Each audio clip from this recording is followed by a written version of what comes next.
Welcome to Alaska Weather, a production of Alaska Public Media and the National Weather Service, Alaska Region.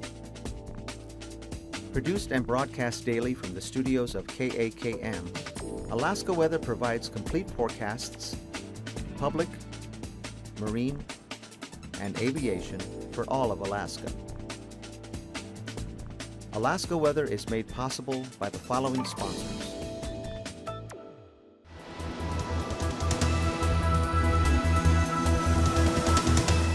The National Weather Service.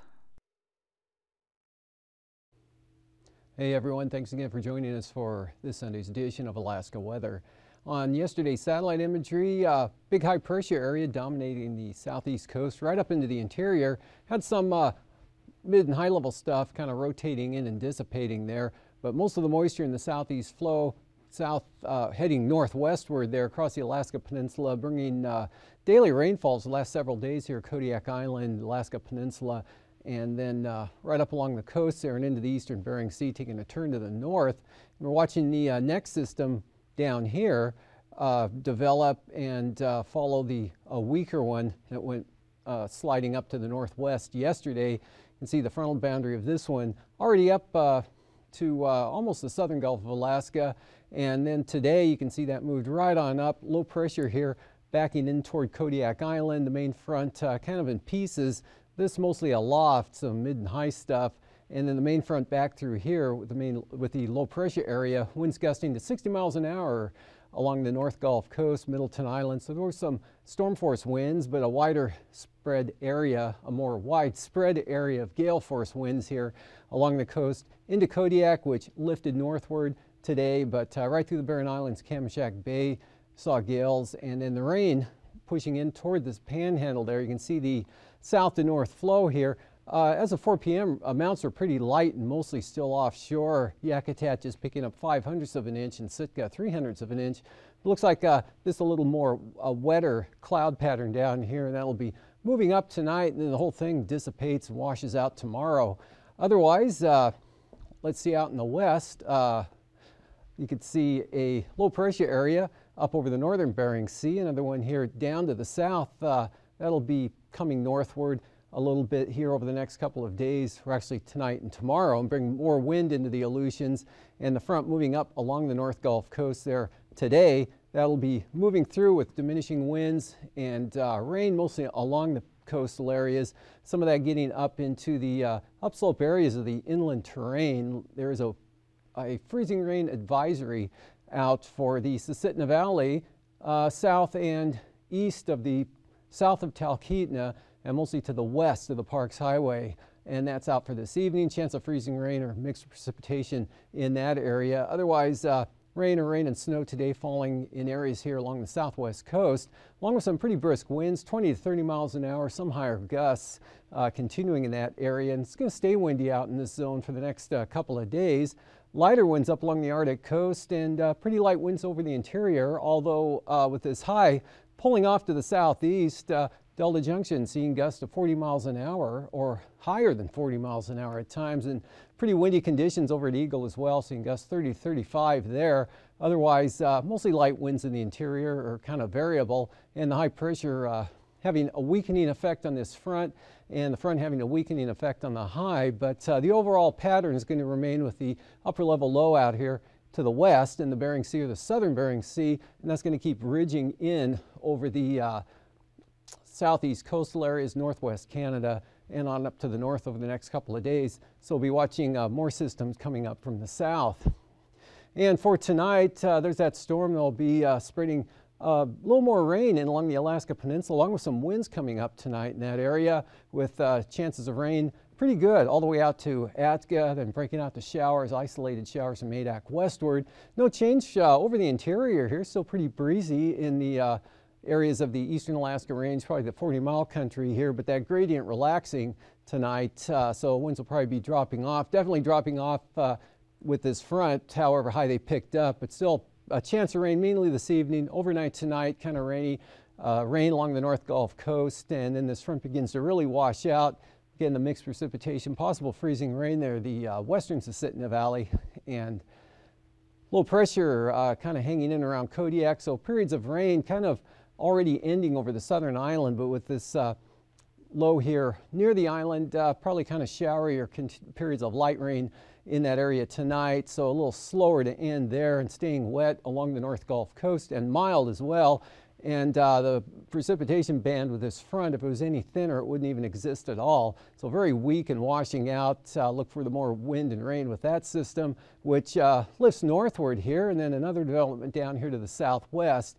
All that's left of this front, once it moves inland, dissipates, washes out. There's still a band of moisture right through here that's going to actually start tracking northward due to the area of Genesis down here to the southwest, and that's going to kind of take over and push that off to the north. But the whole thing will be dissipating throughout the day, so as it lifts north, better chance of rain down here over the southern areas, but when that pushes north, just some isolated scattered showers. Same sort of pattern here along the North Gulf Coast. The best chances of rain and the heaviest rain will be here along the North Gulf Coast, but those shouldn't be too much. And this whole area along the mountains, the Alaska Range and the inland mountains, that'll be dissipating throughout the day and really becoming isolated to scattered by the afternoon hours. Still kind of wet southeast flow again, Kodiak Island, breezy conditions here along the southwest coast, Bristol Bay, and not so windy over the Alaska Peninsula. Could be a few flurries over the inland areas, but again, that weak trough really not doing much in the interior otherwise, other than producing some variable clouds. And the high back here over northwest Canada and back to the west, just that low we'll see actually becomes a little more dominant and a little windier here. So probably could possibly see 40-knot westerlies there when this low gets northward of, or gets north of the Aleutians there, the central Aleutians, and then that original low swings back to the northwest into Bristol Bay. So look for a return to gale and again possible storm force winds from the east here ahead of this front. North Gulf Coast to the western North Gulf Coast could see 35 to 50-knot winds there right across the Barren Islands in toward Kamishak Bay. A pattern much like we saw today, except this eastern area looks like it could be a little more potent than the one was today, and that could bring an increase in the winds and a better chance of more widespread, a little bit heavier rain into the southeast coast, mostly in the afternoon hours Tuesday and into Tuesday evening, and the whole thing pushing northward and then falling apart again once it reaches the coastline. Again, dry and maybe a little more wind here over the interior, especially along the Alaska Range. Could get pretty windy, gusts 40 to 50 miles an hour possible there, and pretty breezy easterlies through the central interior, right out into the northern Bering Sea, and back to the west here, and again wrapping around that low. Look for a band of flurries possibly with some clouds there along the Arctic coast, but mostly offshore. So looking pretty good for the North Slope. Dry conditions, dry and cool, all the way down to the interior. Temperatures today, keep looking at that monitor and it's off. 32 there at Skagway, lower 40s over the central part of the southeast coast, and then down to the mid to upper 30s off to the southeast. 46 at Middleton Island, 10 degrees cooler here at Valdez, 5 degrees Gulkana, 19 in Talkeetna, but 27 there at Anchorage, 34 Kenai, and Homer, again the warm spot in the state today with 53 degrees, 4 o'clock they had 51, upper 40s Kodiak Island, kind of chilly Gulkana, 5 degrees, and the Tok had minus 20 this morning for the state's low, and this afternoon reported a high of 2 below zero. Milder though with the wind up at Delta Junction as it usually is, 21 degrees, and then back down to near just a little over 10 both at Fairbanks and Tanana. And for the afternoon temperatures, I can see Fort Yukon up there at -8, otherwise teens here through the west central interior, mid to upper 40s over the Bristol Bay Area and Alaska Peninsula, and out to the west, upper 30s here along the southwest coast of mostly the Yukon Delta, and then 40s, 42 there at Bethel and McGrath at 16, lower 40s for the Pribilofs, upper 30s there for the central and western Aleutians. And for the lows tonight, again, you're going to see temperatures contrasted from east to west-southwest, below zero here again. Definitely Tok Northway area, Northway is 15 below. May see that again tomorrow morning, right up into the upper Yukon Valley areas, and then much milder here under that warm southeast winds. Upper 30s to mid-30s, in cases staying in the 40s here over the Aleutians. And for the highs tomorrow, single numbers there over the upper Yukon Valley, and again, areas down toward the from south of Eagle 20 degrees due to the windier conditions there. And again, cloud cover milding it up a little bit tonight and tomorrow, with a remnant moisture of that front as it moves inland and dissipates. Highs 30s, upper 30s to lower 40s to mid 40s for the southeast coast, mid to upper 40s here, the southwest part of the state, and mid 30s on the Bering Sea side of the peninsula here, Chukchi Sea areas. Not too bad. In fact, upper 20s to mid 30s there as well, and upper 20s along the Arctic coast. Flying weather, marginal VFR in a band here, remaining or kind of dissipating back along the North Gulf Coast. And then with that southeast flow, look for some areas of IFR, western Prince William Sound down across Montague Island, probably cutting off at Resurrection Bay, and possible IFR in the eastern slopes of the western mountains, and there Kodiak Island. Mostly to the west, a pretty good area of VFR though, breaking out in the Gulf of Alaska. And again, mountainous terrain there, Kilbrook Mountains IFR, otherwise pretty good VFR here. Patchy marginal VFR up along the Arctic coast, and with that frontal boundary lifting northward, they're coming back. Look for those lower conditions, kind of make a return to the central areas, but this whole pattern will be dissipating throughout the day, and a lot of IFR here over the southern and southeast Bering from the Pribilofs on down. Anatuveg, VFR tomorrow with VFR conditions also for the entire Brooks Range. Lake Clark and Merrill's, lowest conditions on the eastern entrances with VFR in the western approaches, both same forecast for rainy as well. Windy, marginal VFR here on the southern entrance, VFR to the north. Isabel, VFR, and optimistically keep Mentasta VFR as well. You will see lower ceilings though on those southern entrances, but I think they'll stay above the threshold that would make them marginal. Tanita though, possible marginal VFR on the east side, otherwise pretty good. Portage IFR, and Chilkoot and White VFR.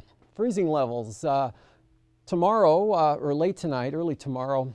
Again, cool air aloft moving in with that trough as it swings inland there, but you still have 4,000 feet up here over the Berks Range and North Slope areas, and then a gentle rise 2, 4, 6 to 7,000 feet down toward Dixon Entrance, and then except for this area here over the southeast Bering and eastern Aleutians, down below 2,000 feet on out to the west.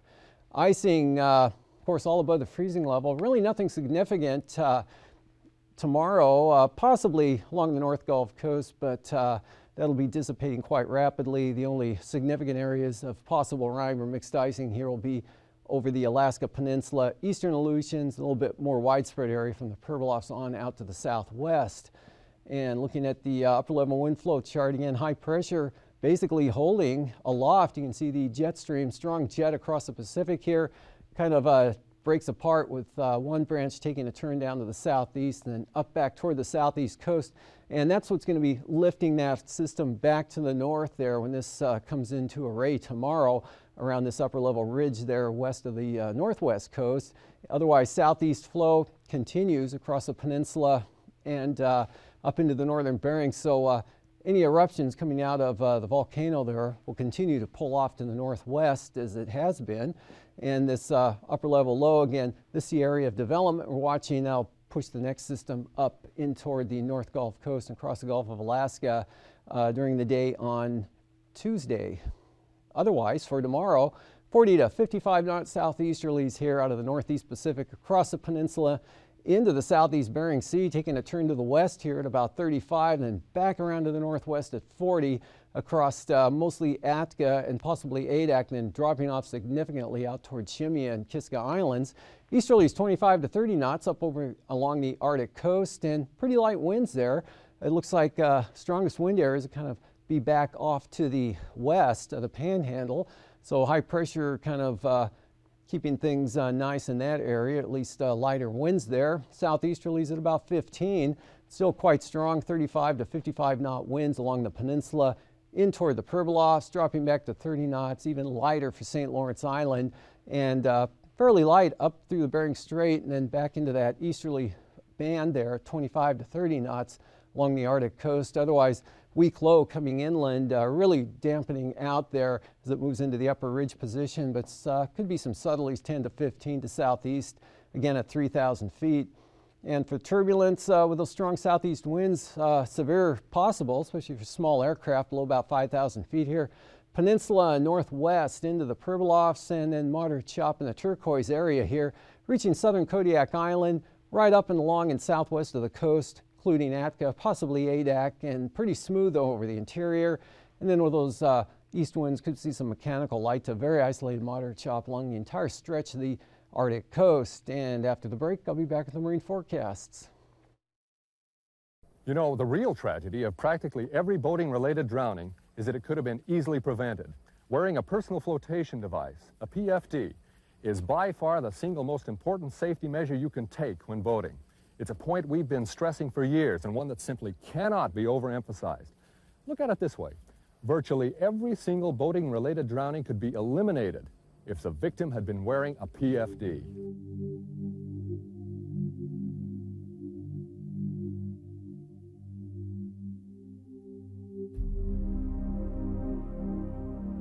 It's a time of the year when most boats have long since been hauled out of the water. But for more than 2 million waterfowlers in North America, it's the start of their boating season. Some may use a duck boat to head out to a water blind. For others, their boat may be nothing more than a dinghy used to set out decoys. In either case, these boaters operate in one of the most hostile boating environments of all, near freezing water.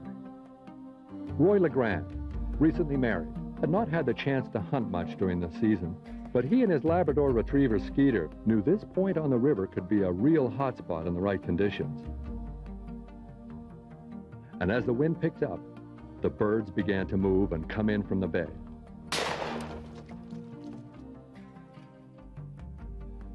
Now, it looked to be the kind of day every hunter hopes for. One last duck to fill his limit. And one last retrieve for an already tired young dog. According to what LeGrand later told us, a stiffening breeze and a strong outgoing tide pushed this duck beyond the dog's reach. LeGrand said he knew his dog wouldn't give up on the retrieve and soon would be exhausted and in danger of drowning.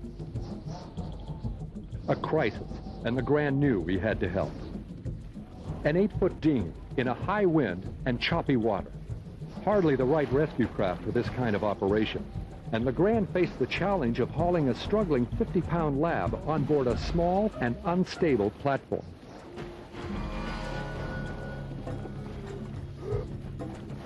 A young, fit man and a strong swimmer, LeGrand nevertheless later admitted that he thought he and Skeeter would never make it back to shore. Nothing can prepare you for the incredible and instantaneous shock to your system when you're suddenly plunged into near-freezing water. Your first reaction is an involuntary gasp, a torso reflex that can prove deadly if your head is under the water. Your heart and circulatory system undergo a tremendous strain, sometimes resulting in cardiac arrest. Consider that a man, even without clothing, if he stays active, can survive on land at 32 degrees Fahrenheit for as long as 24 hours. But cold water conducts the heat from your body some 25 times faster. Your survival time in near-freezing water is literally a matter of minutes. In fact, drowning is often not the cause of death of many victims who fall into cold water. The killer? Hypothermia, the rapid and drastic chilling of the body core. After getting back into his boat, Roy LeGrand was able to paddle back to the dock. His friend said it must have been his lucky day. But the reasons he came back alive had very little to do with luck. First of all, he was properly dressed for the cold. But the single most important thing he was wearing was a flotation jacket, a PFD, something like this one. By keeping him afloat, he was able to expend all of his rapidly diminishing energy into getting back to his boat and getting out of the water. Wearing a PFD is critically important when boating in cold water, even if you're an Olympic-class swimmer. If you fall in without a PFD, it'll be next to impossible to get one on while in the water. In fact, should you capsize or fall overboard in cold water, your every effort should be directed toward just one goal: getting out of the water as quickly as possible. It's a rule Roy LeGrand didn't forget, and it saved his life. Never forget that water assumes an entirely different character as its temperature drops. From an element that is pleasant and refreshing during the summer, it becomes, as it gets cold, one of the most hostile environments known to man. You know, as I look at the accident reports from around the country, it's frightening to note just how many took place in circumstances where there was no obvious danger. A fisherman casting on a quiet lake, a duck hunter setting out his decoys just a few yards from his blind. The fact is, the vast majority of boating accidents happen without warning, at times when they're least expected. Far too many people who use boats as part of their outdoor recreation simply don't realize how easy it is to get into serious trouble, to actually find themselves in life or death situations. If you don't think so, consider that more outdoorsmen die from drowning or cold water exposure than for any other reason. And in the younger age groups, drowning is the second leading cause of accidental death in the country. So if your outdoor sport involves boats, please take this advice to heart. Take the time to learn basic boat handling skills. Courses are available through your state or provincial agencies, as well as a number of private boating organizations. If you drink, you must understand that alcohol greatly increases your chances of having an accident. If you go out when the water is cold, be prepared and know what to do in case of an emergency. If you can't swim, take a course from your local YMCA or the Red Cross. But no one should ever be embarrassed to wear a PFD. It is by far your best defense against drowning. A few preventative measures, some basic safety rules, and some common sense. Nothing complicated, but it can go a long way towards saving your life.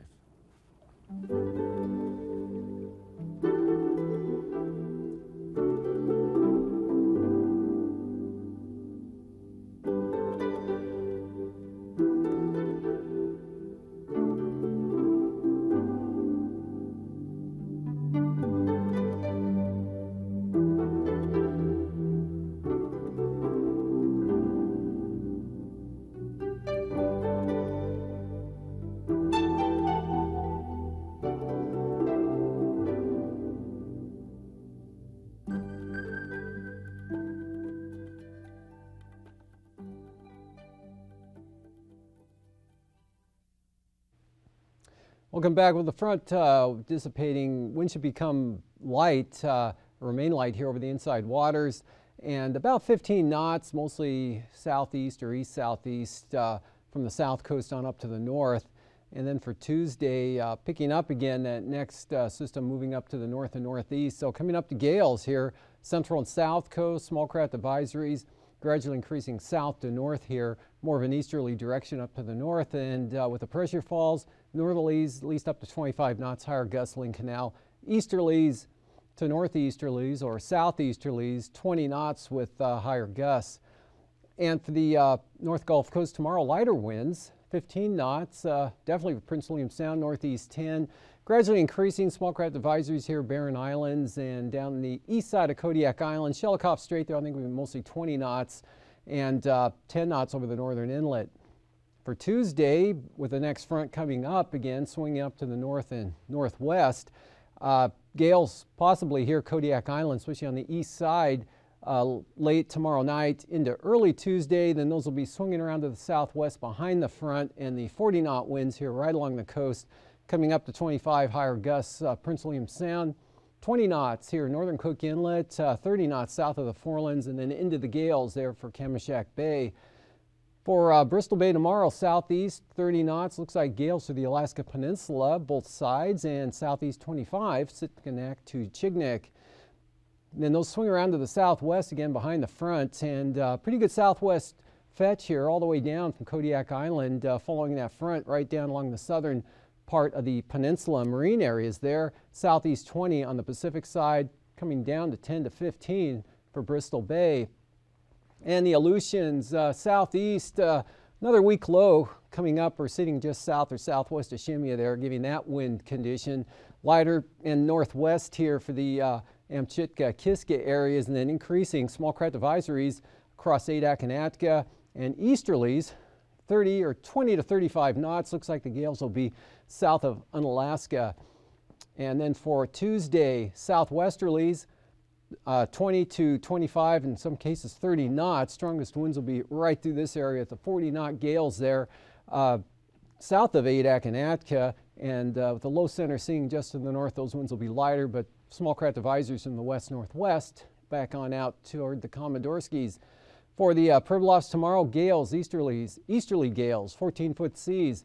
Small craft advisories along the southwest coast, but north of Nunivak Island into the Bering Sea, east at 20, and lighter winds for St. Lawrence Island. Then those will finally come up to about 25 knots there and extend down the coastline from the northeast. Northeasterly gales for the northern Bering Sea, and easterlies dropping back to 20 knots with that front, of course, right up through here. So the winds will be lighter on the south side of that. For the Arctic coast, northeast 20, east 15 for the central coast. Small craft advisories or brisk wind advisories here on the west side, and 15 knots to southeast 10, pretty light there. And then for those will swing around to the northeast again at 20, brisk wind advisories here on the west side. Northeasterlies 20 on the central coast to as high as 30 knots toward demarcation point. For tonight, the front kind of beginning to weaken, but keeps it wet along the North Gulf Coast. Chance of rain, freezing rain in the Susitna Valley, again west of the Parks Highway, south of Talkeetna. And it looks like periods of rain for the southeast coast. Rain and wind coming up toward the Alaska Peninsula this low. About this position tomorrow, another system down here, but that front really washes out throughout the day and leaving just about nothing behind by this time tomorrow. And fair over the interior, some areas of breezy conditions. And then for Tuesday, the next system comes up, gales, possible storm force winds for the marine areas, rain into the Panhandle all the way out to the west into the Bering Sea.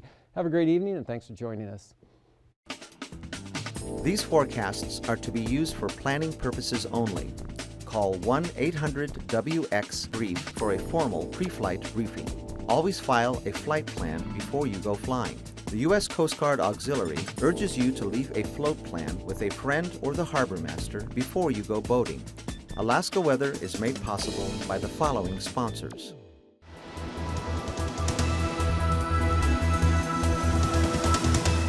The National Weather Service.